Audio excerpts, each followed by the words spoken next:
Well, good to see you all, and Happy New Year to you all also. May the blessings of the Lord be upon this year and see all good things. I would remind you something that we've addressed, and I know that you know, but it's worth thinking about all the time. That everything we see and everything that is nothing more than energy, vibrating at different rates. It's all energy. So last talk I gave, we were talking about Ananda. Ananda is a Sanskrit word and it means bliss. And it's produced in the higher centers of the endocrine glands, the centers in the brain. Science has come across it and they called it anandamide. So they actually named the hormone that's produced after the Sanskrit word for bliss. So one way or another, they stimulate that gland and the response is bliss. So we saw that one way we can stimulate that gland was, if you remember, I said it was cocoa. So actually there's a physical substance that can help to produce that particular hormone that results in bliss. So other substances as well can trigger all the other endocrine glands. Remember, we have 7 glands in the body, beginning with the root chakra, the cells of Leydig, the adrenals, the thymus, the thyroid, the pineal, and the pituitary. And each one of those produce a hormone that gives life to the body. But those glands are the way the spirit manifests into this physical body. We've got to keep reminding ourselves that we're made in the image and likeness of God, and that is pure energy, or we can call it pure spirit. That is our nature. And we were created in the beginning. So to know ourselves, to be ourselves, means that we have a mind that is self-aware. I am. And at that point, that mind is begins to express. First step below energy is the soul, and then the soul begins to express in various dimensions at various levels until we come into this physical body. So, through the glands, the 7 endocrine glands, the spirit animates this body.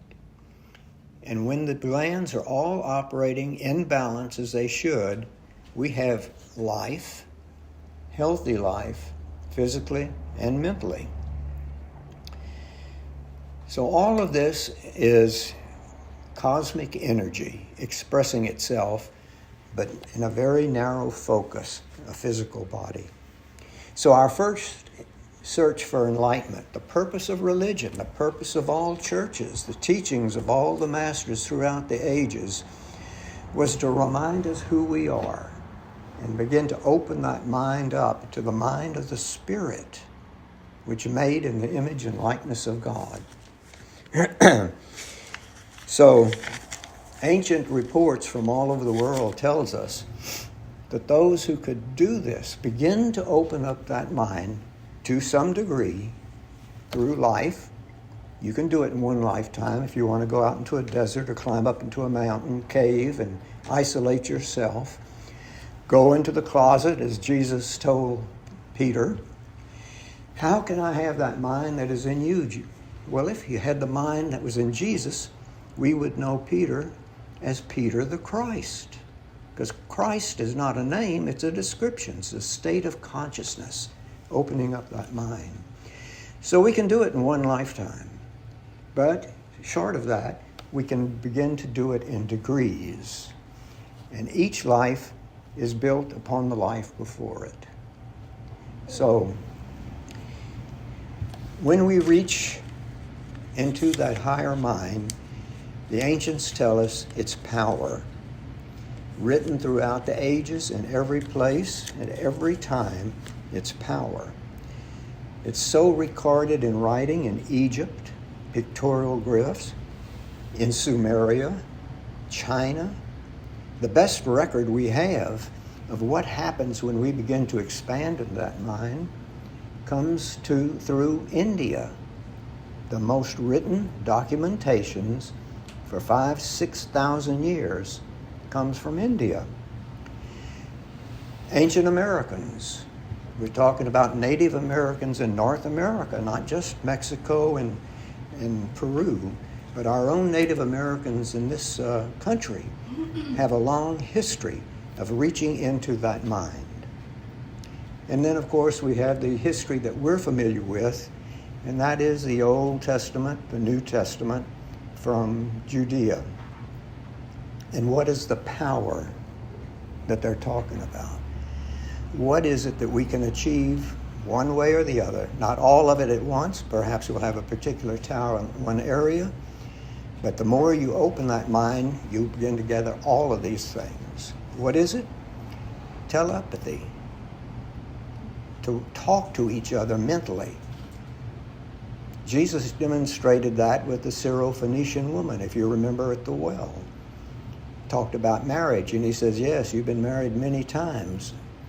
He was reading her mind at that point for a purpose. Levitation. We have some unbelievable pictures of levitation. A form of levitation we're told in Scripture, so we're taking somebody else's word for it.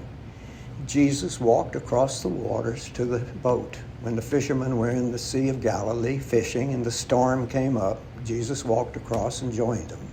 That was a form of levitation.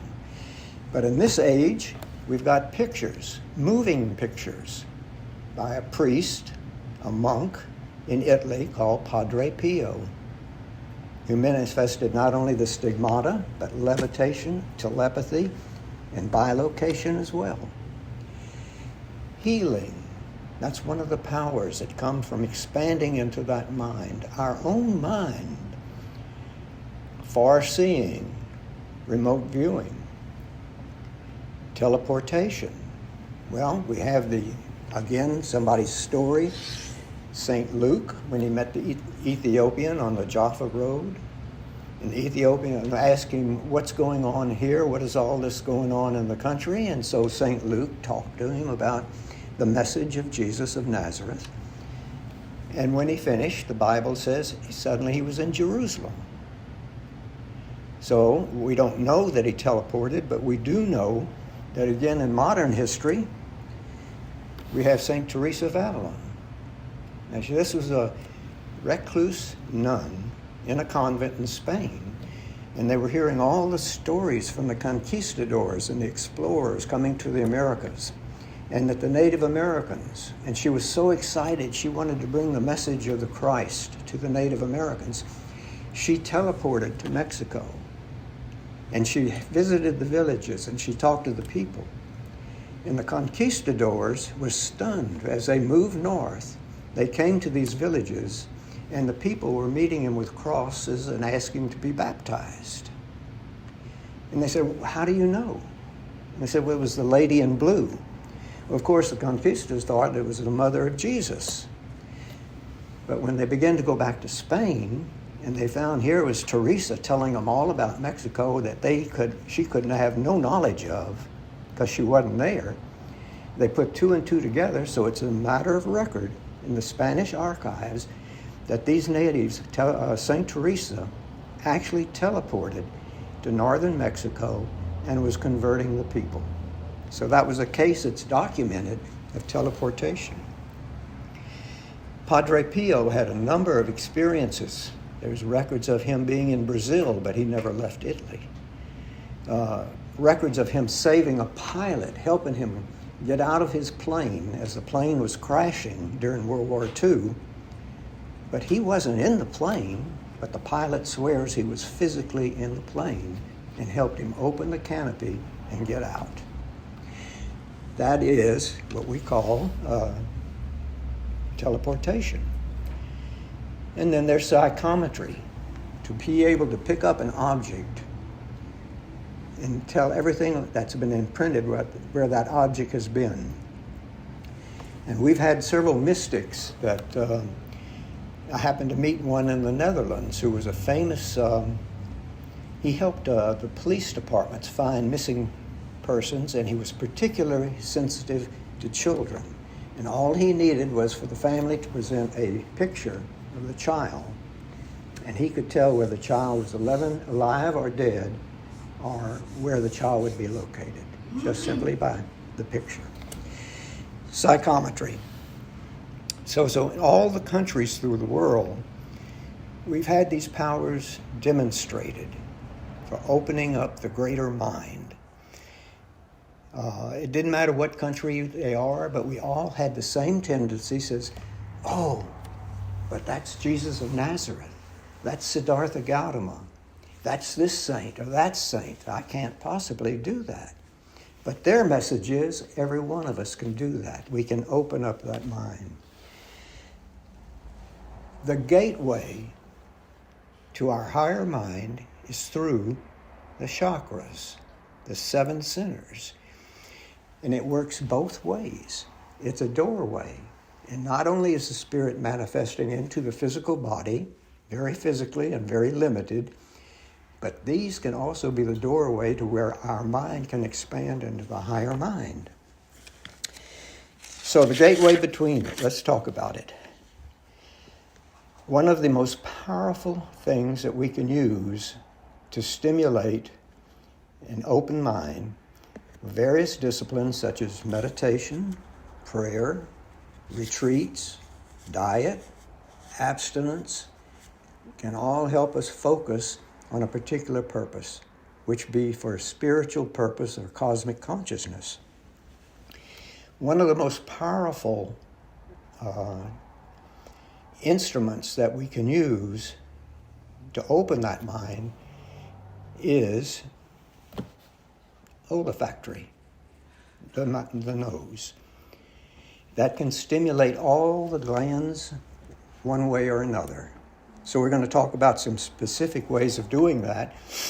And for our purposes, the ways we're talking about are the incense and essential oils. So let's talk about it. First of all, what would you use if you wanted psychic dreams to help remember your dreams and then to be able to get information from those dreams? It's something we all know about. Let me say one thing first of all. We've become very casual in the use of some of these incenses and some of these oils in this country. We really don't know, oh, it feels good, so I'm going to do it, you know.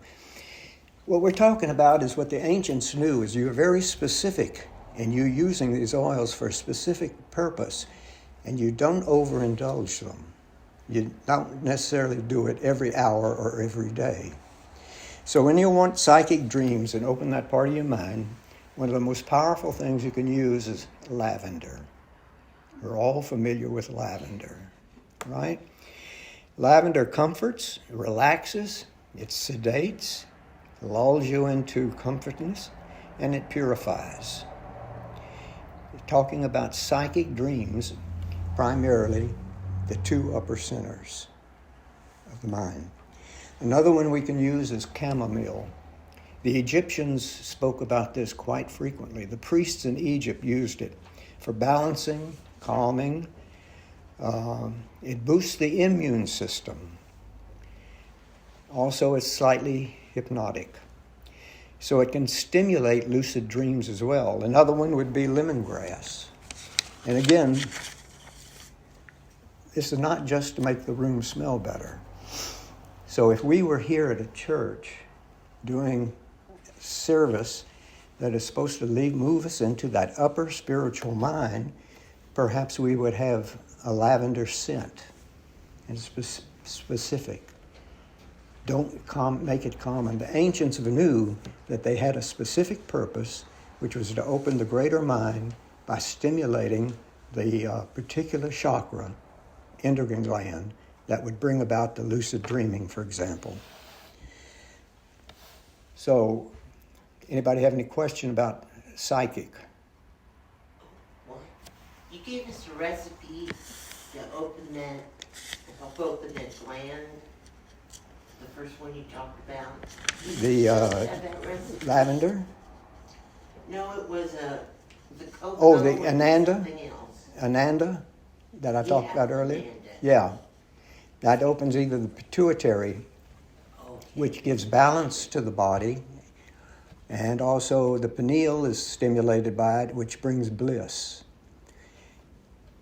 In the book of Revelations, if I remember right, and I sometimes get these mixed up, but the pineal was silence. The book of Revelations, when it went through the 7 sinners, if you remember the 7 churches they talked about, and they got to that one church and he said it was silence.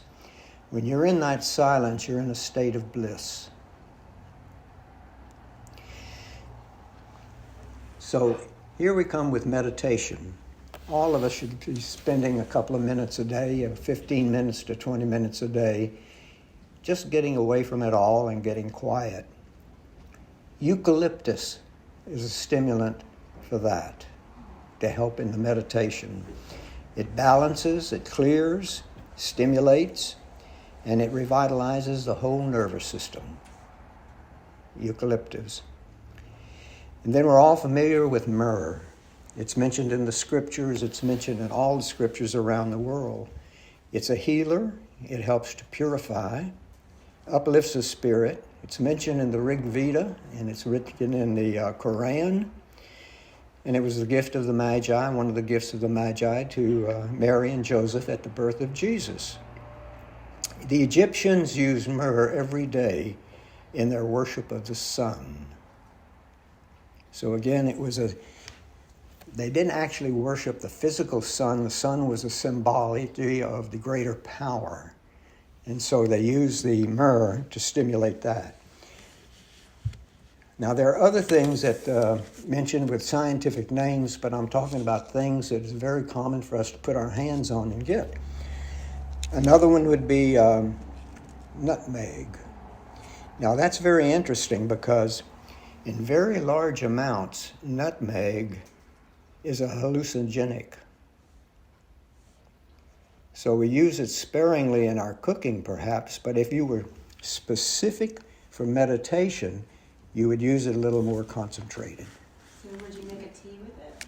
Hmm? Make a tea and drink the tea before meditation? I'm sorry, I didn't. Make a tea? Yes, you can use those in several ways, but the more concentrated it is where you can really taste it, that will create hallucination.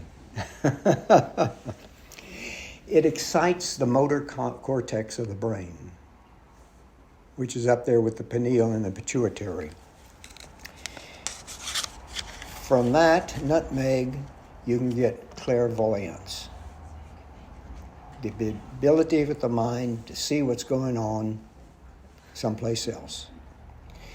Another one is rosemary, mentioned quite frequently in all the Greek texts. So it uplifts the mind, it clears the mind. It's found in Egyptian tombs. They actually buried it in the tombs. And it's rosemary is part of the incense, along with frankincense and myrrh, that's used in the Orthodox Church's high mass ceremonies. If you've been to a Catholic funeral anytime, you'll notice the priest with the censer, and he walks around the coffin using frankincense, myrrh, and rosemary. The vibration is so high. Now, this is the theory behind it. A lot of them, you won't hear this. The soul does not immediately leave the body, but it hangs around for up to 72 hours. So the Tibetans, when someone dies, will have ceremonies where the priests and whatnot will be there with the body, praying, meditating, and chanting for 3 days. So in the funeral service in the Orthodox churches, the incense is such a high vibration that it will help to release the soul finally, totally from the body. There's also a traditional belief, for example, if you were going to be cremated, that you wait 72 hours before you cremate it, because if the soul is still attached to the body and you cremate it, it's kind of traumatic to the soul at that level. 72 hours. So, another wood, that's rosemary. Another one of those things for meditation would be sandalwood. It's one of the oldest record ever. In India, it's known as attar. The wood's used to build temples. So not only did they use sandalwood to help with meditations, they would build the wooden temples where you were surrounded by the sandalwood itself. Now, there are several oils from healing. There's a cinnamon oil. In Egypt, they used it for mummification and then had it in the tomb with the Egyptians. And cinnamon's also mentioned biblically. And in China, cinnamon was known as a cure-all. Another one would be cypress. The Tibetans used cypress for purification. It regulates body fluids on an individual level. The Romans called it semper virens, which lives forever. That was the Roman name for cypress. And it's calming, it relieves stress, and it helps to, in a grieving period, it helps to relieve the grieving. And then, of course, there is frankincense, we mentioned before. The ancients actually valued frankincense more than gold for its power as a restorative. Helps heal the nervous system. So these are just some of the various natural oils and incenses that you can use, not casually, not just because it smells good, but when you have the specific purpose that you are stimulating the endocrine gland in order to, as a doorway to your own higher mind, very specific. And that's when it's the most effective, because you're bringing the power of the mind, which is the builder, into the activity of using the incense. So if you have an oil, here's one way you can use 2 tablespoons full of peanut or olive oil. And then you'd want 24 drops of the oil you're going to use at that time. Mix it up and then massage it gently over the third eye, the forehead. You can also use that with the various oils for thyroid, the thymus, for all of the particular endocrine glands. Mix it with peanut oil or olive oil, and then 24 drops of the oil that you're going to use.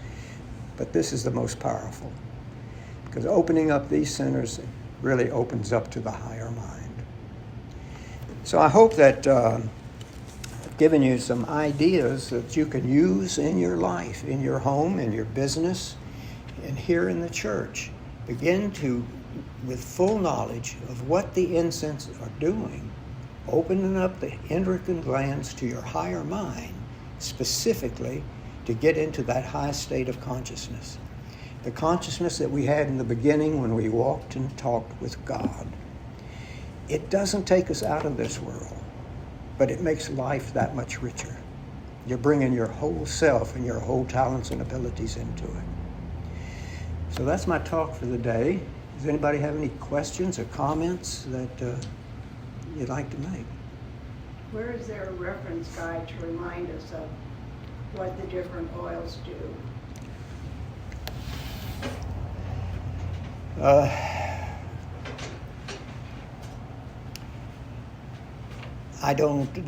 There are books on herbs and incense and things like that are like encyclopedias, but they get into scientific names, and I think the weakness in many of them is that they don't come to it from a spiritual point of view.